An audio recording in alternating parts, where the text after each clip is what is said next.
નમસ્કાર મિત્રો, સ્વાગત છે આપનું આજના તાજા સમાચારોમાં। તો મિત્રો, આજના સમાચારો વિશે વાત કરવાની છે તેમના પહેલા આપને મિત્રો જણાવી દઈએ કે વિડીયોને અંત સુધી જોતા રહેજો, જેથી કરીને મિત્રો આજના દરેક સમાચાર કામના છે જે તમને મળી જાય। અને મિત્રો, ગુજરાતના રોજે રોજના તાજા સમાચાર મેળવવા માંગતા હોય તો મિત્રો વિડીયોને એક લાઈક કરી ચેનલને મિત્રો જરૂરથી સબસ્ક્રાઈબ કરી લેજો, જેથી કરીને મિત્રો તમને દિવસભરના કામના સમાચાર અમારા YouTube ચેનલ થકી મળતા રહે। તો મિત્રો, આજના પ્રથમ સમાચારો વિશે વાત કરીએ તો કૃષિ સાધનની ખરીદી પર સહાય માટે આઈ ખેડૂત પોર્ટલ ઉપર ખુલ્લું મુકાયું। મિત્રો, ખેડૂતોને કૃષિ સાધનની ખરીદી પર નાણાકીય સહાય આપવાની યોજના માટે આઈ ખેડૂત પોર્ટલ ઉપર ખુલ્લું મુકાયું। ગુજરાત સરકાર દ્વારા ખેડૂતો માટે અનેક સબસિડી યોજનાઓ ચલાવવામાં આવે છે। ખેડૂતોને મિત્રો વિવિધ પ્રકારના પાક ઉગાડવા માટે અનેક કૃષિ સાધનની જરૂરિયાત ઊભી થતી હોય છે। મિત્રો, આઈ ખેડૂત પોર્ટલ ઉપર ખેડૂતોને કૃષિ સાધનની ખરીદી પર નાણાકીય સહાય આપવાની યોજના માટે ઓનલાઈન અરજીઓ માટે તારીખ 29 ડિસેમ્બરથી તારીખ 28 જાન્યુઆરી સુધી આઈ ખેડૂત પોર્ટલ ઉપર ખુલ્લું મૂકવામાં આવ્યું છે। એટલે કે મિત્રો 1 મહિના સુધી આઈ ખેડૂત પોર્ટલ ઉપર ખેડૂતો માટે ખુલ્લું મૂકવામાં આવ્યું છે, જેમાં ખેડૂતો ખેતીમાં ઉપયોગી સાધનોની ખરીદી કરવા માંગતા હોય તેવા માટે મિત્રો સરકાર દ્વારા આજથી જ 1 મહિના માટે આઈ ખેડૂત પોર્ટલ ખુલ્લું મૂકવામાં આવ્યું છે, જેમાં મિત્રો રાજ્યના જે પણ ખેડૂતો કૃષિ સાધનની ખરીદી પર નાણાકીય સહાય મેળવવા માંગતા હોય તેઓ મિત્રો આઈ ખેડૂત પોર્ટલ ઉપર આજથી જ એટલે કે તારીખ 29 ડિસેમ્બર 2023 થી તારીખ 28 જાન્યુઆરી 2024 સુધી 1 મહિના માટે ખુલ્લું મૂકવામાં આવશે।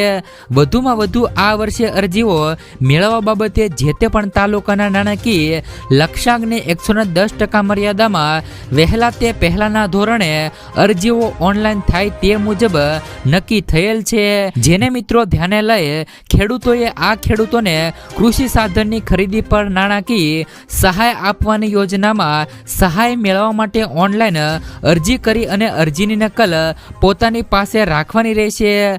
મિત્રો, પૂર્વ મંજૂરી મળ્યાથી અરજીની નકલ સાથે જરૂરી સાધનિક દસ્તાવેજ આપને સંબંધિત કચેરીએ મોકલવાના રહેશે। ત્યાર પછીના મિત્રો આગળના સમાચારો તરફ નજર કરીએ તો ખેડૂતોએ રડતા રડતા કાઢી ડુંગળીની અંતિમ યાત્રા। ભાવનગરમાં આજે ખેડૂતોએ ડુંગળીની અંતિમ યાત્રા કાઢી હતી, જેમાં તેમણે વિરોધ કર્યો હતો કે આ યાત્રામાં ખેડૂતો રડતા રડતા જોવા મળ્યા હતા। આ યાત્રાનું કારણ જણાવીએ તો સરકારે ડુંગળીની નિકાસ પર પ્રતિબંધ મૂક્યો છે। આ કારણે એક મણનો ભાવ જે અગાઉ 800 રૂપિયાથી 900 રૂપિયા મળતા હતા તે હવે મિત્રો 300 રૂપિયા સુધી મળતા થયા છે। ઓછા ભાવ મળતા ખેડૂતોને નુકસાન વેઠવાનો વારો આવ્યો છે। ત્યાર પછીના મિત્રો આગળના સમાચારો તરફ નજર કરીએ તો મિત્રો ખેડૂતો માટે દેવમાફીને લઈને સૌથી મોટા સમાચાર આવ્યા છે। મિત્રો, આખા ગુજરાતમાં કુલ 43 લાખ ખેડૂતો એવા છે કે જેમના માથે અત્યારે દેવું છે। આ ખેડૂતોનું દેવું એમને નથી થઈ જતું। આવી મિત્રો કુદરતી આફતો વારંવાર આવે છે, અતિવૃષ્ટિ પણ સર્જાઈ જાય અને ખેડૂતોનો પાક નિષ્ફળ જાય છે અને વાવાઝોડા પણ આવી જાય છે, તેમજ ખેડૂતોને નકલી બિયારણનો પણ શિકાર થઈ જતા હોય છે, જેના કારણે મિત્રો પાક પર નિષ્ફળ જાય છે। આ તમામ આફતોના કારણે ખેડૂતોના પાકને નુકસાન થતું હોય છે। ખેડૂતોને પૂરેપૂરું વળતર મળતું નથી, સરકાર પણ મિત્રો પૂરેપૂરું વળતર આપતી નથી। આ તમામને લીધે ખેડૂતોએ લોન લેવી પડે છે। આ લોનના પૈસા ખેડૂતો ચૂકવી શકતા નથી, જેને લઈને મિત્રો ખેડૂતો દિવસે ને દિવસે દેવાદાર બનતા જાય છે। અત્યારે મિત્રો 43 લાખ ખેડૂતો દેવાદાર બનેલા છે અને તમામ ખેડૂતોનું દેવું ગણવામાં આવે તો ગુજરાતના ખેડૂતોના માથે 90,000 કરોડ રૂપિયાનું દેવું છે। આટલું દેવું ખેડૂતોને જો માફ કરી દેવામાં આવે તો ગુજરાત સરકારને આપણે સૌ લોકો ખૂબ ખૂબ આભાર માનવું જોઈએ, કારણ કે મિત્રો સરકારે આ પહેલા પણ ખેડૂતોના દેવા માફ કર્યા છે। જો કે મિત્રો ઉદ્યોગપતિના પણ કરોડો કરોડો રૂપિયાના દેવા માફ કરેલા છે, તો ખેડૂતોના દેવા પણ પણ માફ કરવામાં આવે એવું જ ખેડૂતો તરફથી વિનંતી કરવામાં આવી છે. અત્યારે મિત્રો ખેડૂતોના દેવા માફીનો મુદ્દો ચાલી શકે એમ છે, કારણ કે મિત્રો હવે 2024ની ચૂંટણી પણ આવવાની છે. ગુજરાતની અંદર પણ મિત્રો ચૂંટણી યોજાવાની છે, ત્યારે ખેડૂત પરિવાર આ મુદ્દો જરૂરથી ઉઠાવજો, જેથી મિત્રો ખેડૂતોની વાત માનવામાં આવે. કારણ કે મિત્રો આવા ચૂંટણી ટાણે જ મુદ્દા ઉઠાવવાથી ખેડૂતોની વાત માનવામાં આવે છે. ખેડૂતોના માટે જે પણ સરેરાશ 2 લાખથી પણ વધારે દેવું આવે છે, એમ મિત્રો એક ખેડૂતોના માથે 20 લાખ રૂપિયા સુધીનું દેવું આવે છે. ખેડૂતોના માથે જે પણ મિત્રો સરેરાશ 20 લાખથી પણ વધારે દેવું આવે છે, એમ મિત્રો એક ખેડૂતોના માથે 20 લાખ રૂપિયા સુધીનું દેવું આવે છે.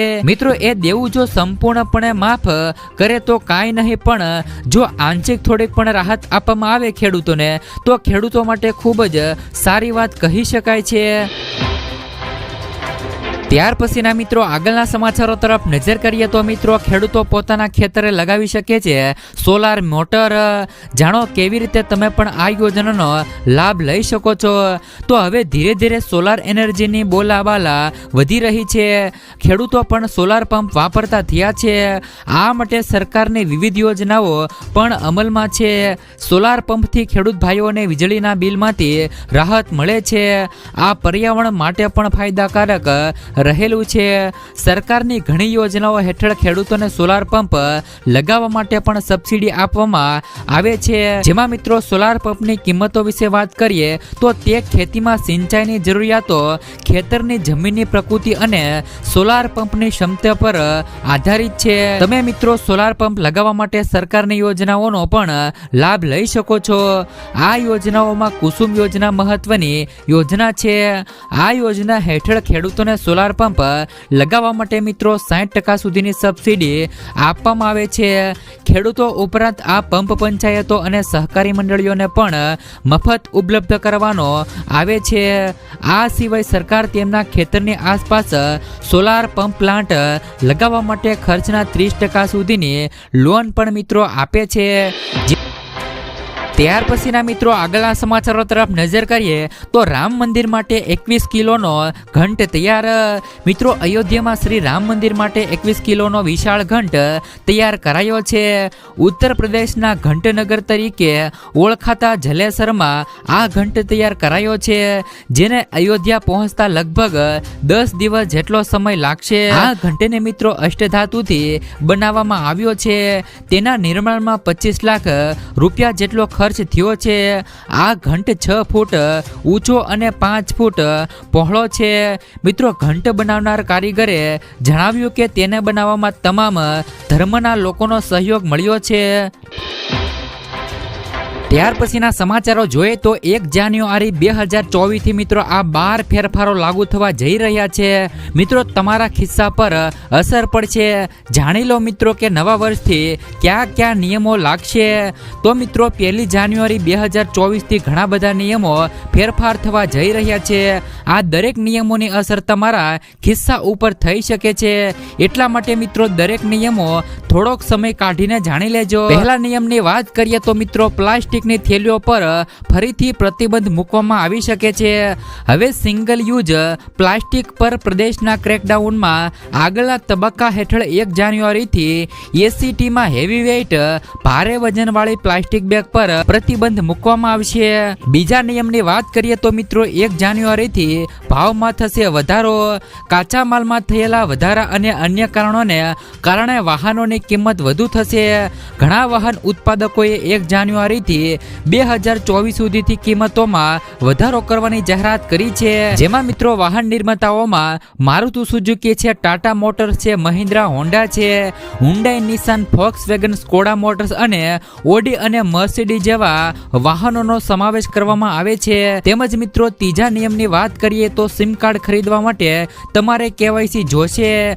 કેવાયસી સંબંધિત તમામ કામ માત્ર ડિજિટલ મોડમાં જ કરવામાં આવશે. નવા સિમ કાર્ડ માટે અરજી કરનારા લોકોએ મિત્રો નો યોર કસ્ટમર KYC પ્રક્રિયા માટે પેપર ફોર્મ ભરવાના રહેશે નહીં. તેમજ મિત્રો ચોથા નિયમની વાત કરીએ તો દેશના યુઝર્સને ઓનલાઈન છેતરપિંડીથી બચાવવા માટે નવો નિયમ લાવવામાં આવી શકે છે. જેમાં મિત્રો વાત કરીએ તો ભારત દેશમાં સ્માર્ટફોનનો ઉપયોગ વધ્યો હોવાથી ઓનલાઈન છેતરપિંડી અને કૌભાંડો વધ્યા છે અને તેમાં સમાંતર વધારો જોવા મળ્યો છે. આ મુદ્દાઓને રોકવા માટે સરકાર નિર્ણાયક વલણ અપનાવી રહી છે. ઉપરાંત મિત્રો પાંચમા નિયમની વાત કરીએ તો GST ના પણ દરમાં પણ વધારો થઈ શકે છે.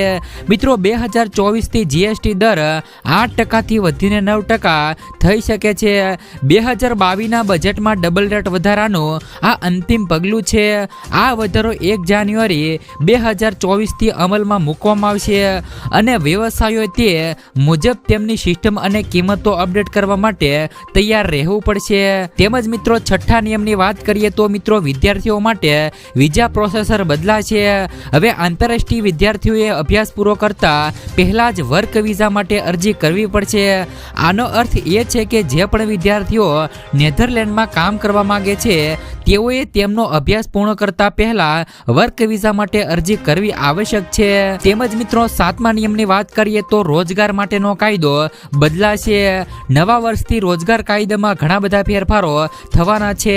આમાં પાર્ટ ટાઈમ કામદારો અને અનિયમિત કલાકો નવી રજા પદ્ધતિનો પણ મિત્રો સમાવેશ કરવામાં આવશે.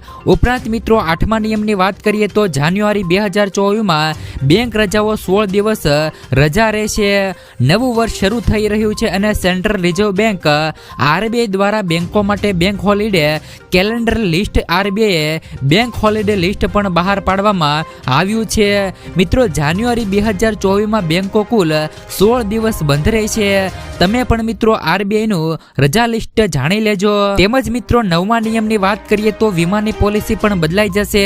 વીમા કંપનીઓ ગ્રાહક માહિતી પત્રક CIC ને સરળ બનાવશે, જેમાં આવરી લેવામાં આવેલી વસ્તુઓ વીમા કવરેજ પ્રાપ્ત ન કરતી વસ્તુઓ અને પ્રતીક્ષાનો સમયગાળો અને દાવા કરવા માટેની શરતો જેવી વિગતોનો ઉલ્લેખ કરવામાં આવશે. ઉપરાંત મિત્રો 10મા નિયમની વાત કરીએ તો ડીમેટ મ્યુચ્યુઅલ ફંડ નોમની અપડેટ થશે. તો મિત્રો securities and exchange board of India SEBI એ મિત્રો ડીમેટ એકાઉન્ટ અને મ્યુચ્યુઅલ ફંડ રોકાણમાં નોમિની ઉમેરવાની સમય મર્યાદા 31 ડિસેમ્બર 2023 થી વધારીને 30 જૂન 2024 કરી દીધી છે. 30 જૂન પછી મિત્રો નોમિની ન હોય તેવા એકાઉન્ટ ફ્રીઝ કરવામાં આવી શકે છે. તેમજ મિત્રો 11મા નિયમોની વાત કરીએ તો જીમેલ એકાઉન્ટ્સ પણ બંધ થવા જઈ રહ્યા છે. મિત્રો ગૂગલ આવા તમામ જીમેલ એકાઉન્ટ્સ ડિલીટ કરી રહ્યું છે જેનો 1 થી 2 વર્ષથી ઉપયોગ નથી થયો. આ કામ ટૂંક જ સમયમાં પૂર્ણ કરવામાં આવશે. તો મિત્રો આ નિયમો છે એ તમામ 1 જાન્યુઆરી 2024 થી લાગુ થશે. ત્યાર પછીના મિત્રો આગળના સમાચારો તરફ નજર કરીએ તો નવા વર્ષ પર મધ્યમ વર્ગને મોદી સરકારની મોટી ભેટ. સુકન્યા સમૃદ્ધિ યોજનામાં રોકાણ કરનારા રોકાણકારોને મોદી સરકારે નવા વર્ષની મોટી ભેટ આપી છે. સરકારે નાણાકીય વર્ષ 2023 અને 24ના ચોથા ક્વાર્ટર માટે આ યોજનાનો વ્યાજ દર 8% થી વધારીને 8.2% કર્યો છે. તમને મિત્રો જણાવી દઈએ કે PM મોદીએ તેમના પ્રથમ કાર્યકાળમાં છોકરીઓ માટે સુકન્યા સમૃદ્ધિ યોજના શરૂ કરી હતી. આ યોજના હેઠળ મિત્રો એક માતા પિતા 2 બાળકીઓ માટે ખાતા ખોલાવી શકે છે.